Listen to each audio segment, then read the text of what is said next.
अस्सलाम वालेकुम स्टूडेंट्स, आज हम बात करेंगे कंडीशनल सेंटेंसेस पे। Conditional sentences are very much important from eta perspective. Normally आप लोग के पास यहाँ कंडीशनल सेंटेंसेस से एक क्वेश्चन ज़रूर आता है। अब कंडीशनल सेंटेंसेस बहुत ज़्यादा आसान है, आप इसके बारे में अपना कंसेप्ट क्लियर करने की कोशिश करें। देखिए, वो सेंटेंस जिसमें हमारे पास एफ आ जाए, एफ, या वो सेंटेंस जिसमें हमारे पास व्हेन आ जाए, ऐसे सेंटेंसेस को हम कंडीशनल सेंटेंसेस कहते हैं। फॉर एग्जांपल, हमारे पास सेंटेंस आ जाए if I see him I will inform him. If I see him I will inform him. अब आप देख सकते हैं कि इस सेंटेंस के स्टार्ट में हमारे पास एफ आया है, इस वजह से इस सेंटेंस को हम कंडीशनल सेंटेंस कहेंगे। या मैं इस सेंटेंस को इस तरह भी लिख सकता हूं कि when I see him I will inform him. अब ऐसा सेंटेंस जिसमें आपके पास एफ आया हो, या ऐसा सेंटेंस जिसमें आपके पास व्हेन आया हो, ऐसे सेंटेंस को हम कंडीशनल सेंटेंसेस कहते हैं। अब कंडीशनल सेंटेंस में आपके पास टू पार्ट्स होते हैं, टू पार्ट्स।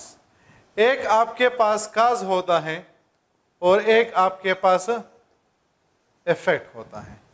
कंडीशनल सेंटेंस के आपके पास टू पार्ट्स होते हैं, एक को हम काज कहते हैं और एक को हम कहते हैं इफेक्ट।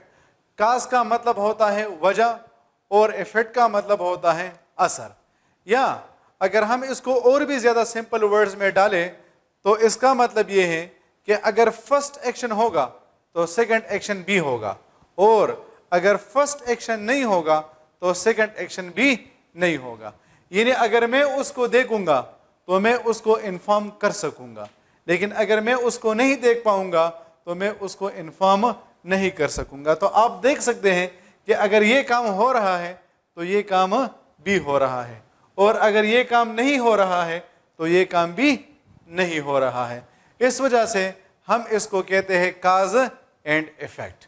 अब स्टूडेंट्स याद रखिए, जरूरी नहीं कि आपके पास सेंटेंस के स्टार्ट में हमेशा पहले काज आएगा और उसके बाद इफेक्ट आएगा, बल्कि इस सेंटेंस को हम इस तरह भी लिख सकते हैं कि आई will inform him if I see him. अब अगर आप इस सेंटेंस को देखते हैं तो यहां पर पहले हमने इफेक्ट लगाया हुआ है और उसके बाद हमने काज लगाया हुआ है।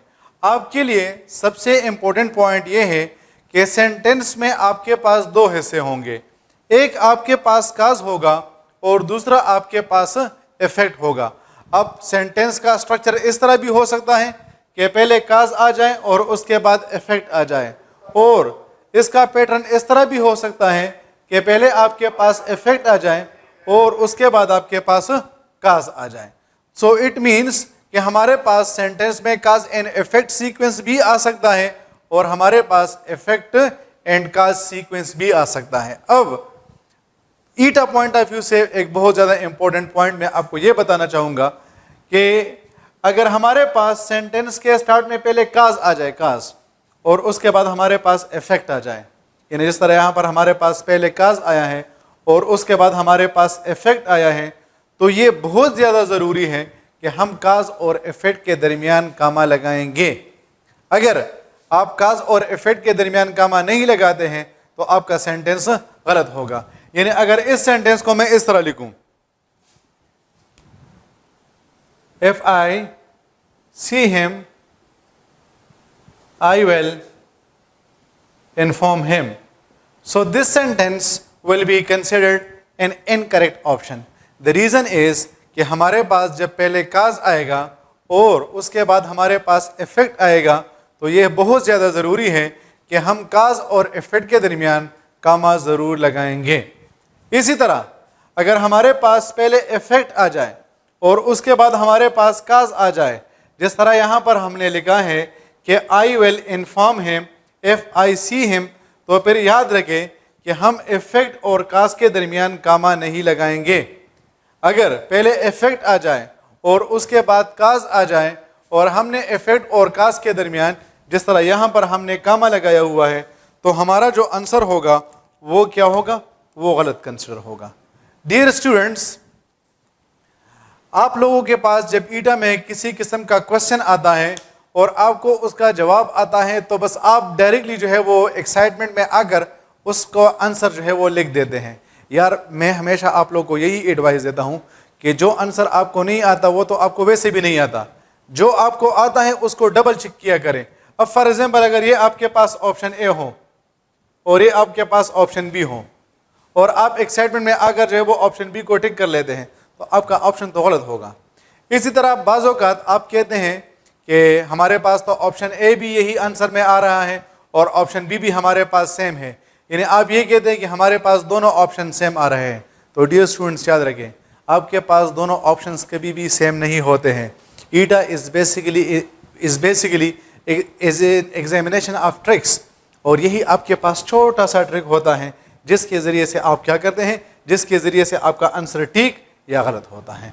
तो अगर थोड़ा सा हम रिकैप कर ले अभी तक हमने जो कुछ डिस्कस किया है, तो वो ये होगा कि वो सेंटेंस जिसमें आपके पास एफ आ जाए या व्हेन आ जाए, ऐसे सेंटेंसेस को हम कंडीशनल सेंटेंसेस कहते हैं। पॉइंट नंबर 1 हुआ। पॉइंट नंबर 2 ये है कि इसके हमारे पास दो पार्ट्स हैं, एक हमारे पास है काज, दूसरा हमारे पास है इफेक्ट। काज का मतलब होता है वजह और इफेक्ट का मतलब होता है उसका असर। तीसरा हमारे पास पॉइंट ये है कि जब काज आएगा पहले और उसके बाद इफेक्ट आएगा, तो काज और इफेक्ट के दरमियान कामा आएगा। और चौथा पॉइंट ये है कि अगर पहले इफेक्ट आ जाए और उसके बाद काज आ जाए, तो इफेक्ट और काज के दरमियान कामा नहीं होगा। तो अभी तक हमने इन पॉइंट्स को जो है वो डिस्कस कर लिया है। अब हम डिस्कस करते हैं टाइप्स ऑफ कंडीशनल सेंटेंसेस, कि हमारे पास कंडीशनल सेंटेंसेस के कौन कौन से बेसिक टाइप्स हैं।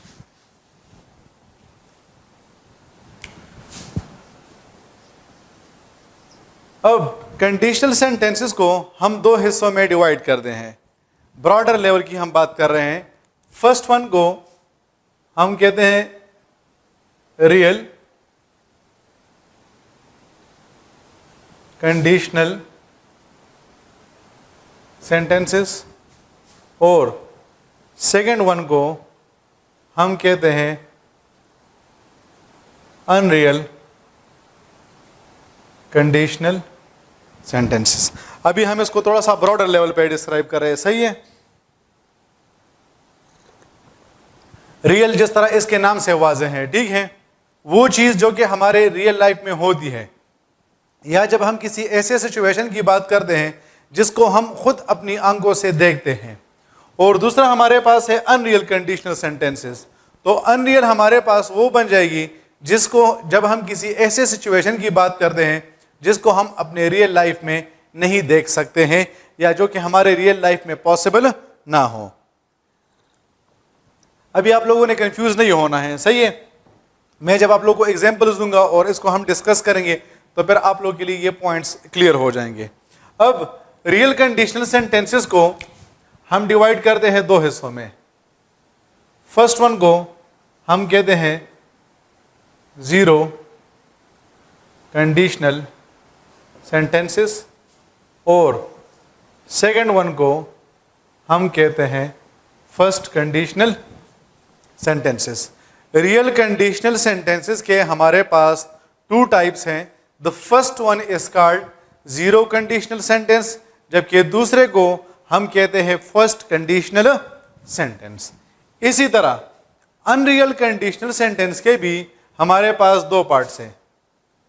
फर्स्ट वन को हम कहेंगे सेकंड कंडीशनल सेंटेंसेस, और लास्ट जो हमारे पास टाइप आ जाएगा इसको हम कहेंगे थर्ड कंडीशनल सेंटेंसेस।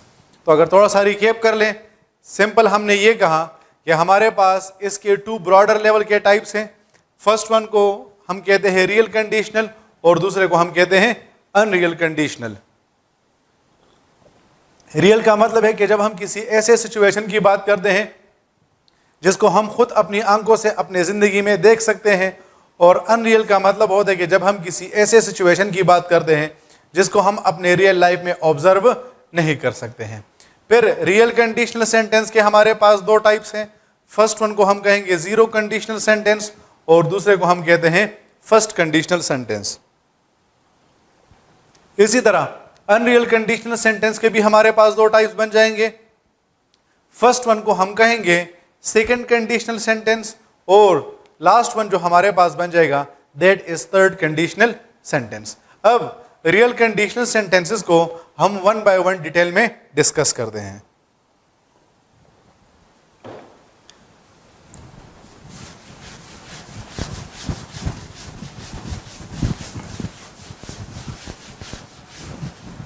सबसे पहले हम बात करेंगे रियल कंडीशनल सेंटेंसेस की, और रियल कंडीशनल सेंटेंस में हम सबसे पहले बात करेंगे जीरो कंडीशनल सेंटेंसेस की। जीरो कंडीशनल सेंटेंसेस हमारे पास कौन से सेंटेंसेस होती हैं? तो सबसे पहले हम बात करते हैं इसकी यूसेज की। यूसेज का मतलब ये है कि हम इसको कहां पर इस्तेमाल करते हैं। तो हम इसको यूज करते हैं यूनिवर्सल ट्रूथ के लिए, या इसको हम यूज करते हैं साइंटिफिक ट्रूथ के लिए। यूनिवर्सल या साइंटिफिक ट्रूथ का मतलब यह है कि ऐसे एक्शंस जिसका हमारे पास रिजल्ट सारे दुनिया में सेम आता है। क्या मतलब है इसका? देखिए फॉर एग्जांपल, अगर मैं यहां पर एक एग्जांपल लिखूं, when the sun rises light spreads, when the sun rises light spreads.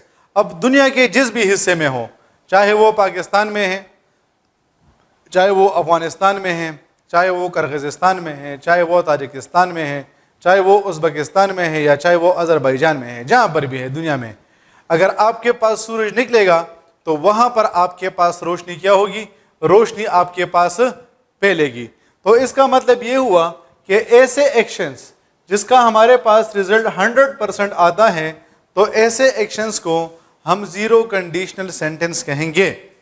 वो सेंटेंसेस जिसका हमारे पास रिजल्ट सारी दुनिया में एक जैसा आता है, तो ऐसे सेंटेंसेस को हम जीरो कंडीशनल सेंटेंसेस कहते हैं। अब ईटा पॉइंट ऑफ व्यू से सबसे पहले आपने क्या करना है कि सबसे पहले आपने आइडेंटिफाई करना है कि आया ये सेंटेंस जो हमारे पास आया है ये हमारे पास जीरो कंडीशनल सेंटेंस है कि नहीं। और फिर दूसरा आपने जो इंपॉर्टेंट चीज़ करनी है वो ये है कि आपने इसके लिए करेक्ट जो स्ट्रक्चर है उसको इस्तेमाल करना है। अब इसका हमारे पास स्ट्रक्चर कुछ इस तरह से होगा कि हम सेंटेंस के स्टार्ट में एफ लगा लेंगे या हम सेंटेंस के स्टार्ट में व्हेन लगा लेंगे। जीरो कंडीशनल सेंटेंस का हमारे पास स्ट्रक्चर कुछ इस तरह से है कि हम सेंटेंस के स्टार्ट में एफ लगा लेंगे या सेंटेंस के स्टार्ट में व्हेन लगा लेंगे, फिर उसके बाद हमारे पास जो इफेक्ट आया है, ठीक है, हम उसमें लगा लेंगे present indefinite tense.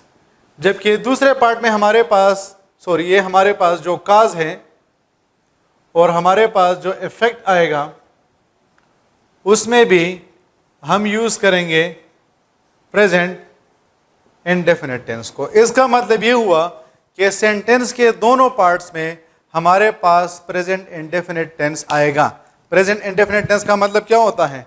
Present indefinite tense का मतलब होता है वर्ब का फर्स्ट फॉर्म और हम उसके साथ एस या ई एस लगाते हैं। इसी तरह इसका मतलब ये हुआ कि सेंटेंस के दूसरे पार्ट में भी हमारे पास वर्ब का फर्स्ट फॉर्म आएगा और हम उसके साथ एस या ई एस को यूज करेंगे। तो मतलब ये है कि हमारे पास काज में भी प्रेजेंट इंडेफिनिट टेंस आएगा और हमारे पास इफेक्ट में भी प्रेजेंट इंडेफिनिट टेंस आएगा। और प्रेजेंट इंडेफिनिट टेंस का मतलब यह होता है कि हमने first form of the verb को लगाना होगा और हम उसके साथ एस या ई एस को यूज करेंगे। मैं आपको एक दो तीन एग्जांपल बताता हूं। फॉर एग्जांपल यहां पर हमारे पास एमसीक्यूज आ जाए, व्हेन इट रेन्स, ये हमारे पास एमसीक्यूज हैं। ऑप्शन ए है soil gets wet. Option B, soil got wet. Option C, soil will get wet. And option D, soil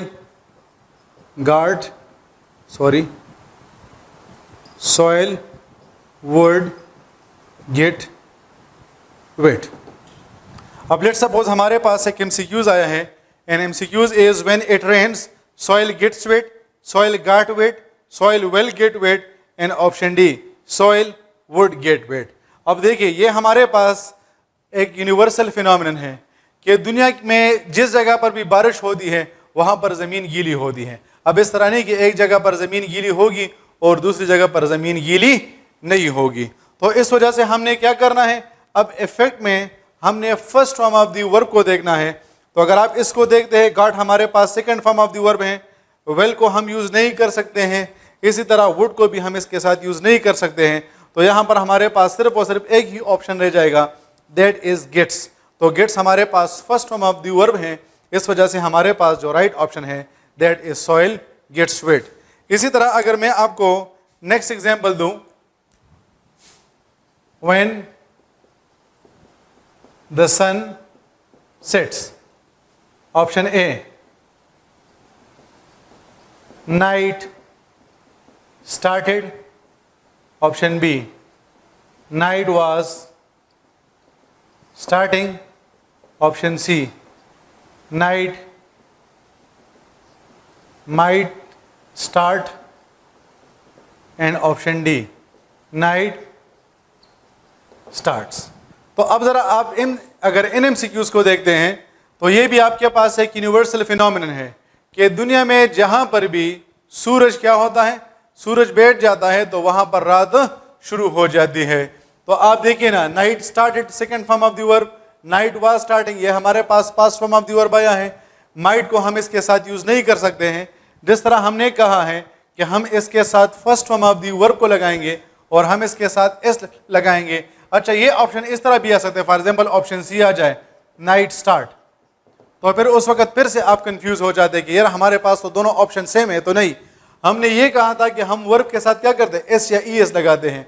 तो ये वाला जो ऑप्शन ई होगा ये गलत हो जाएगा। क्यों? क्योंकि यहाँ पर इसके साथ जो है वो एस आया है, जबकि इसके साथ एस नहीं आया हुआ है। इस तरह अगर मैं आपको साइंटिफिक ट्रूथ के बारे में एग्जांपल दे दूं, ये तो हम यूनिवर्सल ट्रूथ की बात कर रहे थे। अगर आपके पास एमसीक्यूज आ जाए कि if you press the button, option A, a machine starts, option B, a machine started, option C, a machine could start, and option D, a machine would have started. तो अब देखिए ये हमारे पास एक साइंटिफिक ट्रूथ है। Scientific truth का यहाँ पर हम मतलब ये ले रहे हैं कि ये आप दुनिया के जिस भी हिस्से में आपके पास अगर आप मशीन का बटन दबाते हैं तो वो स्टार्ट हो जाता है। अब आप मुझे ये ना बताएं कि सर अगर बिजली नहीं है या मशीन ख़राब है, तो हम ऐसे सिचुएशन की बात नहीं कर रहे। अगर हम साइंटिफिक ट्रूथ की बात करें तो हम ऐसे सिचुएशन की बात कर रहे हैं कि जिसमें हमारे पास जो सारे सिचुएशन है वो ठीक है, बिजली भी हमारे पास है, हमारे पास मशीन वगैरह भी मौजूद हैं।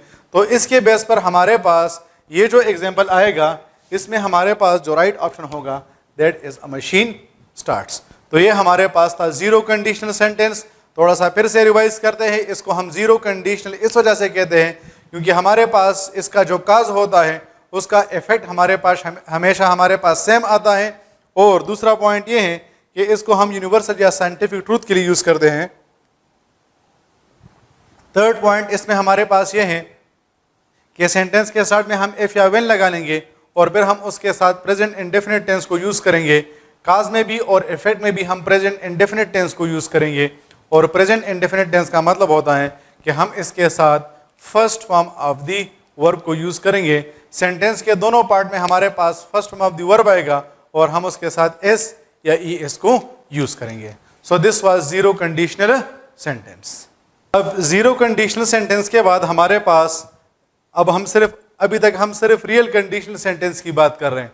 उसका हमारे पास जो दूसरा टाइप आ जाएगा, इसको हम कहेंगे फर्स्ट कंडीशनल सेंटेंस। अब सबसे पहले हमारे पास जो फर्स्ट कंडीशनल सेंटेंस के बारे में हम बात करेंगे, तो हम इसके यूसेज की बात करते हैं। तो इसका यूसेज हमारे पास ये है कि हम इनको प्रोबेबल एक्शंस के लिए यूज करते हैं। प्रोबेबल एक्शंस हमारे पास वो एक्शंस होते हैं जिनका हमारे पास 70% चांस होता है कि ये काम होगा, लेकिन 30% चांसेस हमारे पास ये भी होते हैं कि हो सकता है कि ये काम ना हो। स्टूडेंट्स, इससे पहले हमने जब जीरो कंडीशनल सेंटेंस के बारे में बात की, so we said that those actions who have got 100% surety, कि उसका हमारे पास रिजल्ट एक जैसा आएगा, तो हम उसको जीरो कंडीशनल सेंटेंस कहते हैं। अब हमारे पास जो फर्स्ट कंडीशनल सेंटेंस है, इसका हमारे पास रिजल्ट ये होता है कि इसका हमारे पास 30% चांसेस होते हैं कि हो सकता है कि ये काम ना हो, लेकिन 70% चांसेस है कि ये काम होगा। मैं फॉर एग्जांपल आपको एग्जांपल दूंगे, if I see him I will inform him. If I see him I will inform him, अगर मैं उसको देखूंगा या अगर मैं उससे मिलूंगा तो मैं उसको मालूमात फराहम कर दूंगा, लेकिन हो सकता है कि मैं जब उससे मिलूं तो मेरे जहन से वो बात निकल चुकी हो। ऐसा भी पॉसिबल है कि हम दोनों बहुत ज़्यादा जल्दी में हो और हम उस बात को शेयर ना कर सकें। इसी तरह ये भी पॉसिबल है कि हम जब एक दूसरे के साथ मिले तो वहाँ पर एक ऐसा बंदा मौजूद हो जिसकी वजह से हम एक दूसरे के साथ वो बात शेयर ना कर सके, लेकिन 70% हमारे पास चांसेस क्या है? 70% हमारे पास चांसेस ये है कि ये एक्शन हमारे पास होगा। तो हम अपने लाइफ के बारे में जब बात करेंगे और हम किसी यूनिवर्सल या साइंटिफिक ट्रूथ की बात नहीं करेंगे, तो फिर उनके लिए हम जो सेंटेंसेस यूज करेंगे उसको हम कहेंगे फर्स्ट कंडीशनल सेंटेंसेस। अब हम बात करते हैं इसकी स्ट्रक्चर की, कि हमारे पास इसका स्ट्रक्चर कैसे आएगा। तो हमारे पास इसका स्ट्रक्चर कुछ इस तरह से आएगा कि हम सेंटेंस के स्टार्ट में एफ लगा लेंगे या सेंटेंस के स्टार्ट में हम वेल लगा लेंगे, फिर हम उसके साथ जो हमारे पास काज है उसमें लगा लेंगे प्रेजेंट इंडेफिनिट टेंस, जबकि हमारे पास जो इफेक्ट है हमारे पास उसमें विल भी आ सकता है, शैल भी आ सकता है, मे भी आ सकता है, कैन भी आ सकता है, गोइंग टू भी आ सकता है, जबकि हमने इसके साथ वर्ब का फर्स्ट फॉर्म यूज करना है। और प्रेजेंट इंडेफिनिट टेंस के बारे में ऑलरेडी हमने डिस्कस कर लिया है कि प्रेजेंट इंडेफिनिट टेंस का मतलब होता है वर्ब का फर्स्ट फॉर्म, और अगर सिंगुलर हो तो हम उसके साथ एस या ई एस को यूज करते हैं। तो अब आप देख सकते हैं कि इसका हमारे पास जो स्ट्रक्चर आ रहा है वो कुछ इस तरह से है कि हम सेंटेंस के स्टार्ट में एफ या वेन लगा लेंगे, फिर हम उसके बाद काज में प्रेजेंट इंडेफिनिट टेंस को यूज कर लेंगे, और प्रेजेंट इंडेफिनिट टेंस का मतलब होता है कि वर्ब का फर्स्ट फॉर्म और हम उसके साथ एस या ई एस को यूज करते हैं। और फिर इफेक्ट में हमारे पास वेल आएगा, शल आ सकता है, मे आ सकता है, कैन आ सकता है, गोइंग टू आ सकता है, और आप इसके साथ हमेशा क्या करेंगे? First form of the verb को यूज करेंगे। यानी अगर मैं आपको एग्जांपल दूं, फॉर एग्जांपल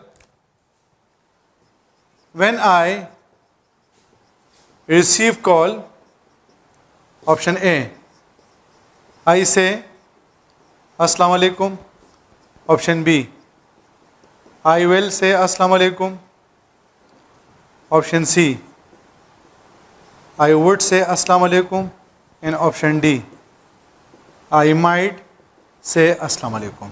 अब फॉर एग्जाम्पल हमारे पास ये MCQs हैं, सही है। When I receive call, I say अस्सलाम वालेकुम, I will say अस्सलाम वालेकुम, I would say अस्सलाम वालेकुम, and I might say अस्सलाम वालेकुम। अब आप देख सकते हैं कि ये हम प्रोबेबल एक्शन के लिए यूज कर रहे हैं, तो इसमें हमारे पास क्या होगा? इसमें हमारे पास जो राइट ऑप्शन होगा वो ये होगा कि हमने वेल को देखना है, शल को देखना है, मे को देखना है, कैन को देखना है और गोइंग टू को देखना है।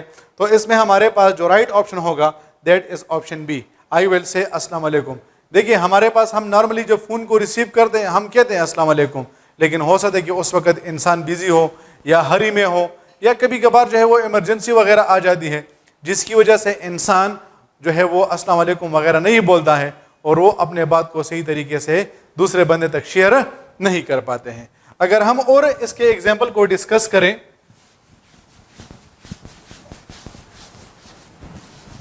इसके स्ट्रक्चर को मैं छोड़ रहा हूं ताकि आप लोगों के लिए आसानी हो। फॉर एग्जाम्पल मैं कहता हूं कि when she reaches home, option A, she goes to her room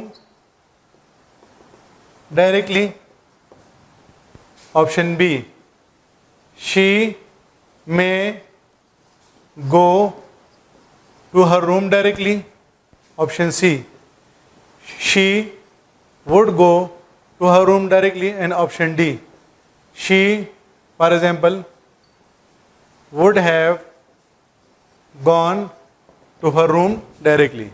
अब हमारे पास MCQs हैं। when she reaches home, she goes to her room directly, she may go to her room directly, she would go to her room directly, and she would have gone to her room directly. अब ये आप इस MCQs को अगर देख दें तो हम किसी यूनिवर्सल या साइंटिफिक ट्रूथ की बात तो नहीं कर रहे हैं, हम प्रोबेबल सिचुएशन की बात कर रहे हैं। इस वजह से इसमें हमारे पास जो राइट ऑप्शन है that is she may go to her room directly. Students, मैं आपको यहाँ पर यह भी बताता चलूँ कि ज़रूरी नहीं कि आपके पास हमेशा काज ही आएगा और आपके पास इफेक्ट ऑप्शन में आएंगे। आपके पास इस तरह का MCQs भी आता है कि ही will clean the board, option A, when the teacher enters into class, option B, when the teacher will enter into class, option C, when the teacher would enter into the class, and option D, when the teacher could enter into the class।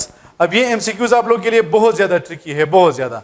किस तरह tricky है इसको ज़रा समझे। देखिए, आप लोग यहाँ पर कंफ्यूज हो जाएंगे और आप इसमें नॉर्मली जो स्टूडेंट्स होते हैं वो ऑप्शन बी को टिक कर लेते हैं। तो यहाँ पर हमारे पास ऑप्शन बी ठीक नहीं है। क्यों? क्योंकि यार देखिए, ये जो हम वेल शल वगैरह की बात कर रहे हैं ना, ये हम कहाँ पर कर रहे हैं? ये हम इफेक्ट में बात कर रहे हैं, जबकि हमारे पास यहाँ पर क्या है? यहाँ पर हमारे पास जो है वो काज जो है वो ऑप्शन में दिया गया है। तो आप लोग क्या हो जाते हैं? आप लोग कंफ्यूज हो जाते हैं और कुछ स्टूडेंट जो है वो इसको टिक कर लेते हैं। नहीं, ये हमारे पास गलत होगा, क्योंकि यहाँ पर हमारे पास जो काज है वो हमारे पास ऑप्शन में गिवन है और काज के लिए हमारे पास रूल क्या है? वो हमारे पास ये कि हम इसमें प्रेजेंट इंडेफिनिट टेंस को यूज करेंगे, यानी हम इसमें वर्ब का फर्स्ट फॉर्म लगाएंगे और उसके साथ एस या ईएस लगाएंगे। अच्छा, कभी कभार आप ये पूछते हैं कि हम तो इसमें कंफ्यूज हो जाएंगे, हमें किस तरह पता चलेगा कि ये जो हमारे पास ऑप्शन दिया गया है इन्होंने इफेक्ट जो है वो ऑप्शन में दिया है या काज ऑप्शन में दिया है? तो सेंटेंस का वो हिस्सा जिसके स्टार्ट एफ या जिसके साथ जो है वो एफ या वेन आया हो, तो इसका मतलब ये होगा कि हमारे पास क्या है? ये हमारे पास काज है और रूल के मुताबिक काज के साथ हम प्रेजेंट इंडेफिनिट टेंस लगाएंगे। इस वजह से इसमें हमारे पास जो राइट ऑप्शन है दैट इज ऑप्शन ए। अगर मैं आपको नेक्स्ट जो है वो एक एग्जांपल और इसके साथ दे दूं,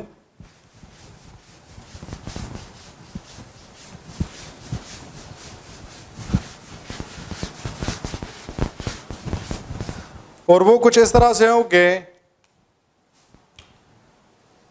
आई am going to buy new books, option A, when I go to market, option B, when I went to market, option C, when I will go to market, and option D, when I would go to market। तो सबसे पहले आपके पास options आए हैं, आपने ये identify करना है कि ये जो ऑप्शंस आपके पास आए हैं, आया ये काज है या ये इफेक्ट है। तो आप देख सकते हैं कि when आया है तो सेंटेंस के जिस भी हिस्से में when या f आ जाए वो हमारे पास काज हो जाएगा। अब जब हमारे पास काज आएगा तो हमने इसके साथ प्रेजेंट इंडेफिनिट टेंस को यूज करना है, यानी हमने इसके साथ वर्ब का फर्स्ट फॉर्म लगाना है और हम उसके साथ एस या ई एस को यूज़ करेंगे। इस वजह से इसमें हमारे पास जो राइट ऑप्शन होगा that is option A, when I go to market. So option A is the right option. तो ये हमारे पास क्या थे, ये हमारे पास थे real conditional sentences. Real conditional sentence हमारे पास, अब आप देख सकते हैं कि रियल कंडीशनल सेंटेंसेस में हम ऐसे सिचुएशन की बात कर रहे हैं जो कि हमारे रियल लाइफ में पॉसिबल है। और फिर रियल कंडीशनल सेंटेंस में हमारे पास टू टाइप्स हैं, one is first conditional sentence and another one is second conditional sentence. First condition zero conditional sentence को, सॉरी, हमारे पास रियल कंडीशनल सेंटेंस के two types, zero conditional and first conditional. Zero conditional हमारे पास universal और scientific truth के लिए use होता है और इसका हमारे पास स्ट्रक्चर होता है एफ और when plus present indefinite tense plus present indefinite tense. और हमारे पास जो फर्स्ट कंडीशनल सेंटेंस होता है, इनको हम उन एक्शन के लिए यूज करते हैं जिसका हमारे पास 70% चांसेस होते हैं। और इसका हमारे पास स्ट्रक्चर ये होता है कि हम इसके साथ एफ या व्हेन लगाते हैं, फिर हम उसके साथ प्रेजेंट इंडेफिनिट टेंस को यूज करते हैं और फिर उसके बाद हम will, shall, may, can, going to plus first form of the verb को यूज करते हैं। थैंक यू, अल्लाह हाफिज़।